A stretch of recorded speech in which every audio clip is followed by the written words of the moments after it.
안녕하십니까. 뉴스를 넘어 세상의 흐름 읽어드리는 와이타임 정세분석의 주북일입니다. 오는 16일에 당대회를 앞둔 중국 내 분위기가 심상치가 않습니다. 특히 러시아와 함께 못할 게 없다 이렇게 말하던 중국의 태도는 최근 들어서 사뭇 달라진 느낌을 받습니다. 지금 상황에서 러시아에 대한 중국의 입장을 단 한마디로 표현하자면 대략 난감 그 자체일 겁니다. 중국의 입장을 이렇게 곤혹스럽게 몰고 간 최대 요인 중 하나는 바로 러시아가 우크라이나 점령제에 대한 주민투표 문제입니다. 러시아의 강제적 주민투표를 인정하게 된다면 당장 대만이 문제가 될 수 있기 때문에 그런 겁니다. 러시아의 논리대로라면 대만이 독립을 위한 주민투표를 실시한 후에 중국과는 완전 별개의 국가가 되었다라고 선언을 해도 중국 입장에서는 할 말이 없게 되는 거죠. 바로 이 문제가 중국 외교부 내에서도 논란이 되기도 했습니다. 지난 9월 27일 정례 브리핑에 참석한 한 기자가 중국이 9월 27일 유엔 안전보장이사회의 이 러시아 주민투표 논의에서 이 러시아 편에 서지 않은 것에 대만 문제하고 관련이 있어서 그런 것이 아니냐, 대만 문제의 고려가 작용한 것 아니냐, 이런 취지의 질문하니까 왕원빈 중국 외교부 대변인은 발끈했습니다. 그러면서 대만은 전적으로 중국의 내정으로 우크라이나 문제하고는 본질적으로 구별된다 이렇게 강력하게 주장을 했습니다.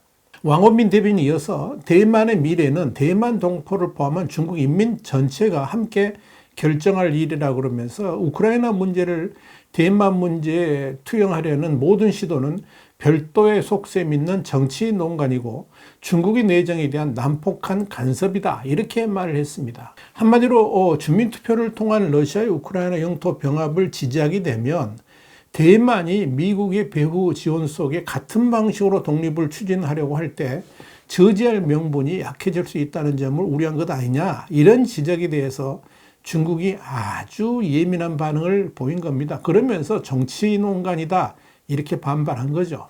사실 우크라이나 전쟁 초기만 해도 완전히 러시아 편에서 러시아를 옹호하고 심지어 러시아에 대한 서방 진영의 제재 조치를 비난하던 중국은 왜 이렇게 러시아에 대한 태도를 바꾸게 됐을까요? 심지어 최근 들어서 중국은 러시아가 전쟁을 끝내야 한다 그러면서 휴전을 촉구하는 방향으로 선회까지 했습니다. 자, 그렇다면 중국은 왜 이렇게 러시아하고의 관계를 거리두기 개념으로 바꿨을까요?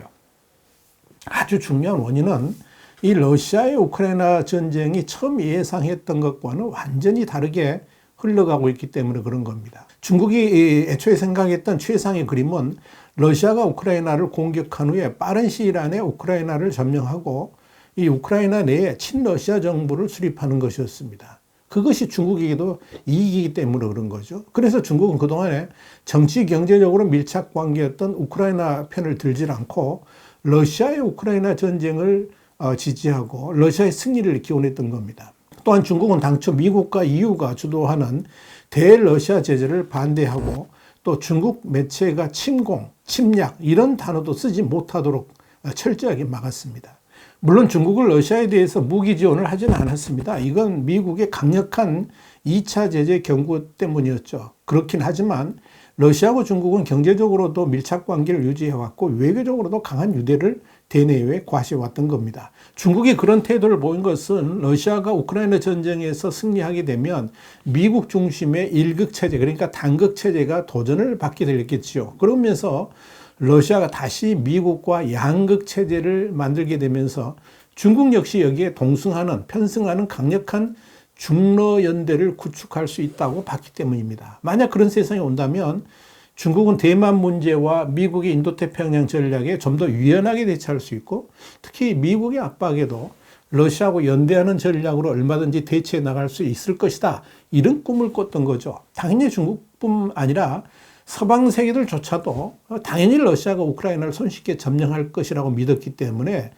중국이 그런 계산한 것 자체가 전혀 무리라고 할 수는 없을 겁니다. 그런데 기적이 일어났죠. 우크라이나가 무너진 것이 아니라 오히려 반격을 하고 러시아군을 퇴치하기 시작한 겁니다. 그러니까 미국과 서방 세계가 우크라이나에 대해서 무기 지원을 하기 시작을 했죠. 그러면서 이 우크라이나 전쟁의 판세는 오히려 우크라이나가 주도를 해갔습니다. 그리고 7개월이 지난 지금 우크라이나가 연전연승을 하면서 러시아가 점령했던 지역들까지도 탈환하는 그런 성과를 거두고 있습니다. 자, 이런 전쟁은, 이런 또 전황은 중국도 전혀 예상하지 못했던 겁니다. 우선 우크라이나 전쟁에서 러시아 편에 섰던 중국에 대해 유럽연합이 이 강한 반감을 가지고 있고요. 또 따라서 반중국, 친대만 입장을 드러내고 있습니다.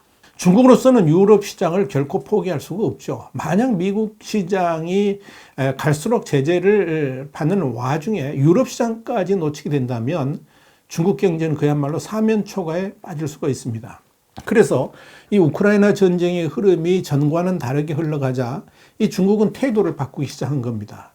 지금이라도 철저한 중립으로 대외적 의사표명을 하기로 한 겁니다. 시진핑 주석이 푸틴 면전에서 휴전을 촉구했고 중국이 휴전을 이끄는 당사자 역할을 할 수도 있다는 의사를 미국과 유럽에 연달아 표명한 것도 이런 맥락에서 나온 겁니다. 이를 통해서 유럽의 호감을 살려고 했던 겁니다. 흥미로운 것은 중국인들의 러시아에 대한 태도도 돌변하고 있다는 점입니다. 우크라이나 전쟁 초기 때만 해도 이 중국 내 SNS에서는 이 우크라이나를 침공한 푸틴을 치켜 세우면서 마치 영웅이라도 된 듯 추앙을 했죠. 심지어 우크라이나 침공은 정당하다 하는 주장을 담은 푸틴의 연설에 중국은 눈물이 난다 그러면서 공감을 표시하기까지 했습니다. 그런데 러시아가 우크라이나에 밀리는 전세가 펼쳐지니까 중국인들의 푸틴에 대한 태도도 완전히 바뀌었습니다. 심지어 러시아는 반드시 진다, 푸틴은 반드시 패배한다는 목소리도 나오고요. 또 특별 군사작전이 국가 수호 전쟁으로 변한 건 2차 대전 이래 최대 웃음거리라 그러면서 중국은 푸틴을 돕지 말고 중립을 지켜야 된다 이런 표현까지 등장을 했습니다. 특히 최근 중국 내에서 화제가 되고 있는 것은 중국의 시사평론가인 차이성 쿤이 자신의 블로그에 우크라이나 전쟁에서 푸틴이 보여준 일련의 행동은 가히 검여기궁, 이게 검여기궁이 뭐냐면 검을 검, 그 다음 낙일러, 제주기, 다할궁, 그래서 검여기궁인데요. 이 검여기궁의 수준이다. 이렇게 평할 수 있다라고 쓴 내용입니다. 여기서 이 검여기궁은 당나라 때의 문장가였던 유정원이 지은 이 우화 세 편 가운데 하나인 검지려에서 나오는 말입니다. 이 중에 검은 중국 구이저우, 귀주성이라고 그러죠. 구이저우성의 별칭이고요. 려는 낙위라는 뜻이니까 구이저우의 낙이다. 뭐 이렇게 해석할 수 있을 겁니다. 내용이 이런 겁니다.